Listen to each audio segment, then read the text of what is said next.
ভিকি কৌশলের নতুন movie 'Chhaava' trailer drop করেছে। কেমন হলো সেই ট্রেলার? আজকের ভিডিওতে কথা বলবো সেটা নিয়ে। তো এই মুভিটার যখন ১ম এ মোশন পোস্টার এবং টিজার রিলিজ করেছিল, আমি বেশ হাইপড আপ ছিলাম মুভিটা কেমন হতে যাচ্ছে সেটা নিয়ে। বেসিক স্টোরি তো আমি গেস করে ফেলছিলামই যে ছাবার সাথে মোগল এম্পায়ার অরঙ্গজেবের একটা ফাইট দিবে। কিন্তু স্টোরিটা বা প্রেজেন্টেশনটা কেমন হবে সেটা নিয়ে আমি একটু সন্দিহান ছিলাম। বাট আজকে যখন ট্রেলারটা দেখলাম, মন থেকে সন্দেহের কোনো অবকাশই রাখল না।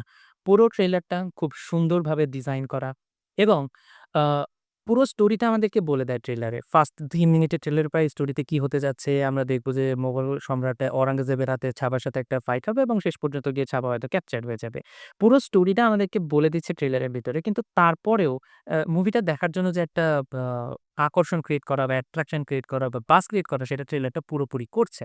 বিকজ হিস্ট্রিক্যালি আমরা মোটামুটি জানি এখানে কি হতে যাচ্ছে। অরঙ্গজেবের সাথে মারাঠাদের ফাইট নিয়ে অনেক মুভি হয়েছে। এমন তো না যে মুভি হয়নি।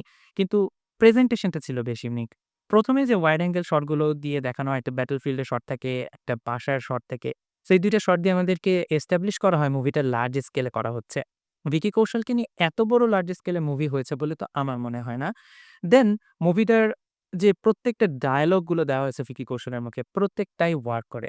আসলে ডায়ালগ ডেলিভারিতে নির্ভর করে অ্যাক্টরের উপর এবং ভিকি কৌশল যে একটা ন্যাচারাল অ্যাক্টর, সেটা তার বিশেষ করে ওই ট্রেলারের ভেতরে যে চিৎকার করে যে সিকোয়েন্স গুলোতে, সেগুলো দেখে বোঝা যায়। কারণ প্রতিটা সিকোয়েন্সে যেখানে সে চিৎকার করে, এক মুহূর্তের জন্য ওর ফেস থেকে আসলে মনোযোগ সরানোর কোনো অপশনই থাকে না। এখন যদি বলি অ্যাকশন সিকোয়েন্স গুলো নিয়ে, যেটা মুভির অনেক বড় একটা রোল প্লে করবে পুরো মুভিতে। অ্যাকশন সিকোয়েন্স গুলো ছিল বেশ ভালো। বিশেষ করে ট্রেইলারের ১ম দিকে যখন দেখায় যে ভিকি কৌশল ঘোড়ায় করে যাচ্ছে, তারপরে ঘোড়ার উপরেই উল্টো করে ২ জনকে মেরে ফেলছে। ওই সিকোয়েন্সটা আমার কাছে বেশ ভালো লেগেছে। এবং ভ্যারিড এনভায়রনমেন্ট এ আমাদেরকে অ্যাকশন গুলো দেখানো হচ্ছে। কখনো জঙ্গলে গাছের সাথে কাপড় দিয়ে ঝুলে মারামারি করছে, কখনো পানির ভেতর থেকে উড়ে এসে মারামারি করছে, কখনো কনফাইন্ড স্পেস এ একটা সিকোয়েন্স আসবে যেখানে প্রায় একটা ছোট্ট কনফাইন্ড স্পেস এ অনেক মানুষ ঢাল তরোয়াল নিয়ে যুদ্ধ করছে, সেটা আমার কাছে বেশ ভালো লেগেছে এবং সবশেষে একটা গদা নিয়ে ফাইট সিকোয়েন্স আছে। আসলে ফাইট সিকোয়েন্স গুলোতে আমার কেন সবসময় মনে হয় ভিকি কৌশল বেশ ন্যাচারাল, যেটা আমার কাছে ওই উড়ি মুভিতেও মনে হয়েছিল। সো গদা নিয়ে যে ফাইট সিকোয়েন্স এর কথাটা বললাম, ওই ঘুরিয়ে যখন মারে ওই জিনিসটা আমার কাছে বেশ ভালো লেগেছে। ওভারঅল মুভিটার স্ট্রং সুট আমি বলব অ্যাকশন কোরিওগ্রাফি। যে অ্যাকশন কোরিওগ্রাফি করেছে সে আসলে খুবই ভালো কাজ করেছে বলতে হবে। মিউজিক নিয়েও তেমন কিছু বলার নেই। এ আর রহমানের মিউজিক সবসময় ভালোই হয় এবং ওভারঅল ওয়ার্ক করছে এবং যে ডায়ালগ গুলো লিখেছে, প্রত্যেকটা ডায়ালগই খুব আমার কাছে ভালো লেগেছে এবং বেশ মজা দেয় ডায়ালগ গুলো। কারণ কি আমরা সবাই জানি যে অরঙ্গজেবই ছিল লাস্ট মোগল এম্পায়ার, যে মোটামুটি একটু পাওয়ারফুল এবং আয়রন হ্যান্ড নিয়ে রুল করেছেন। তারপরেই তো মোগল এম্পায়ার ক্রাম্বল করে। সো ওখানে আমরা দেখতে পাই ভিকি কৌশলের মুখে একটা ডায়ালগ দেওয়া হয়েছে যে, "আমি মারা গেলে আমাদের মতো আরো শিবাজি এবং ছাবা তৈরি হবে। বাট তুই মরে গেলে তোর মোগল এম্পায়ারটা পুরোপুরি নষ্ট হয়ে যাবে।" ওই সিকোয়েন্সটা আমার কাছে বেশ ভালো লেগেছে।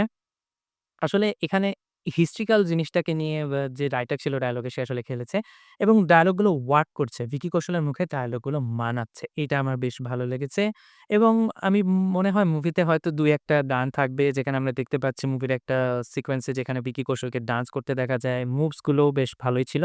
সো মুভিতে ২-৩ টা গান থাকবে আশা করি। কারণ একটা তো রোমান্টিক নাম্বার অবশ্যই থাকবে। সেটা আমি ট্রেইলার দেখেই গেস করতে পারছি। এখন যদি আমাকে ২-১ টা জিনিস নেগেটিভ নিয়ে বলতে হয়, নেগেটিভ পয়েন্ট হলো ১ম কথা রাশমিকার ভয়েস ওভার। রাশমিকা আমার বেশ ভালো লাগে। ওর বিভিন্ন যেমন 'পুষ্পাতে', 'অ্যানিমাল' এ বেশ ভালো কাজ করেছে। কিন্তু ওর যে সবচেয়ে নেগেটিভ পয়েন্ট আমার কাছে মনে হয় সেটা হচ্ছে ওর ন্যাচারাল ভয়েসের ডাবিংটা আসলে হয় না। আমার কাছে ভালো লাগে না। এই ট্রেলারেও ওর যে পার্টটা আছে, ২ টা সিনেই তোকে দেখা যায়। ২ টা সিনে ফার্স্ট যে ডায়ালগটা সে দেয়, ওর ডাবিংটা আমার কাছে একদমই ভালো লাগে না। সো পুরো ট্রেলারের ভাইবের সাথে পুরো ট্রেলারটা যদি পজিটিভ হয়, ওই একটা পয়েন্টই আমার কাছে নেগেটিভ মনে হয়েছে। ওভারঅল ট্রেইলার খুবই সুন্দর ছিল। লার্জ স্কেলে করা হয়েছে এবং দেখতে সুন্দর লাগছে। এবং আরেকটা জিনিস যে এখানে প্রপারলি এস্টাবলিশ করা হচ্ছে নেগেটিভ ক্যারেক্টারকে। অক্ষয় খান্নার যে নেগেটিভ ক্যারেক্টার অরঙ্গজেব প্লে করছে, ওর মেকআপটা পারফেক্টলি স্যুট করে ওকে। এখানে র‍্যান্ডমলি দেখানো হচ্ছে না যে নেগেটিভ ক্যারেক্টার গুলো সবসময় ব্লাক অ্যাটায়ার পরে থাকে।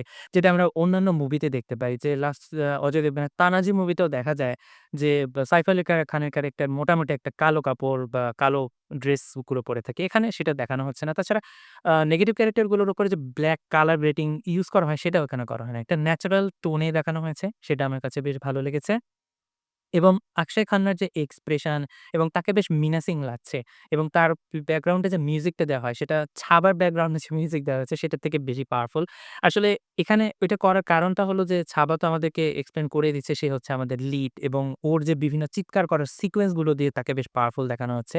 তো এই একই কারণে নেগেটিভ ক্যারেক্টারকে কিভাবে আসলে মোর পাওয়ারফুল দেখানো যায় এর জন্য বেশ একটা গুজবাম্প দেওয়ার মতো একটা ব্যাকগ্রাউন্ড মিউজিক ইউস করা হয়েছে অরঙ্গজেব অর্থাৎ অক্ষয় খান্নার এগেইনস্ট এ। ওভারঅল ট্রেলার ভালো এবং আমি আশা করি একটা বেশ ভালো অ্যামাউন্টের টাকা এই মুভিটা কামাতে যাচ্ছে। এবং আমি ভিকি কৌশলের ফ্যান। 'মাসান' মুভিটা যখন আমি দেখেছিলাম তারপর থেকে ওকে আমি ফলো করি। আমার বেশ ভালো লাগে। 'উরি সার্জিক্যাল স্ট্রাইক' এ যখন ওই যে 'হাউস দ্য জোশ' ডায়ালগটা দেয় সেটা আমার অল টাইম ফেভারিট ডায়ালগ ওর জন্য। সো ওই একই ভাইবটা আমি এখানে পাচ্ছি যে বিশেষ করে যখন চিৎকার করছে এবং বলছে যে আমরা চিৎকার করি না শুধু স্বীকার করি। তারপরে ওই কথাটা বলার পরে যখন চিৎকারটা করে ওই ডায়ালগটা দেওয়ার পর আমার কাছে খুব ভালো লাগে এবং প্রত্যেকটা সিনে যখন ও চিৎকার করছে স্লোলি ক্যামেরাটা জুম ইন করছে ওর চেহারার উপরে। এই ইফেক্টটা আমার ভালো লেগেছে। আর তারপরে যদি বলতে হয় হ্যাঁ, যে সিকোয়েন্সে দেখানো হচ্ছে যে অরঙ্গজেব অর্ডার করছে যেখানে ভগবা রং দেখতে পাবা সকলকে মেরে ফেলো। ওর পরে যে অত্যাচারের সিকোয়েন্সটা দেখানো হয়, বিশেষ করে যেখানে রিভারের ওয়াটার ফ্লো করছে এবং এত মানুষকে মারা হচ্ছে যে রক্তর কারণে পানিটা লাল হয়ে যাচ্ছে এবং লাশগুলো পানিতে ভেসে যাচ্ছে। ওই সিকোয়েন্সটা আমার কাছে বেশ ভালো লেগেছে এবং অ্যাজ ইউজুয়াল অন্যান্য যে অত্যাচারের যে সিকোয়েন্স ক্রিয়েট করা হয়েছে সেটা সাধারণই ছিল। ট্রেলার ভালো ছিল। এখন যদি আমাকে আরেকটা নেগেটিভ পয়েন্ট যদি বলতে হয় সেটা বলব ২-১ জায়গায় আমি দেখতে পাচ্ছি ২ টা জায়গা ধরলেই ২ টা জায়গাতেই আসে। একটা হচ্ছে ওয়াইড অ্যাঙ্গেল শটে দেখানো হয় যেখানে মানুষ একটা কার্ভড রোড দিয়ে হেঁটে যাচ্ছে এবং আকাশে কিছু পাখি উড়ে যাচ্ছে। সো ওই পাখিগুলোকে দেখে বোঝা যায় সেগুলো হচ্ছে কম্পিউটার জেনারেটেড এবং ট্রেইলারের শেষে যে সিকোয়েন্সটা আসলে পিক মোমেন্ট হবার কথা যেখানে ভিকি কৌশল টান দিয়ে সিংহের মুখটা ছিঁড়ে ফেলছে, ওইখানে গিয়ে ওই সিংহটাকে অনেক বেশি আর্টিফিশিয়াল মনে হয়। ঠিক আছে, মুভির হয়তো ভিএফএক্স নিয়ে তেমন বেশি মাথা ঘামায়নি বাট যতটুকু করেছে সেটাও ভালো। আরো ভালো হতে পারত। এটাকে আমি বলব খারাপ পয়েন্ট হয়তো বলা যাবে না বাট বেটার করার সুযোগ ছিল। অল ইন অল একটা ভালো ট্রেলার এবং এটা ওয়ার্ক করবে। আমি আশাবাদী মুভি একটা বেশ ভালো অ্যামাউন্টের টাকা কামাই করবে। আজকে তাহলে এ পর্যন্তই। যদি আমার ভিডিও কনটেন্ট ভালো লেগে থাকে চ্যানেলটাকে লাইক করতে পারো, ভিডিওটাকে লাইক করতে পারো, সাবস্ক্রাইব করতে পারো এবং কমেন্টে জানাতে পারো তুমি কি ভাবলে এই ট্রেলারটা নিয়ে? আমার সাথে তোমার মতামত মিলল কিনা? এবং আজকে তাহলে এতটুকুই। দেখা হচ্ছে সামনের কোনো ভিডিওতে। বাই।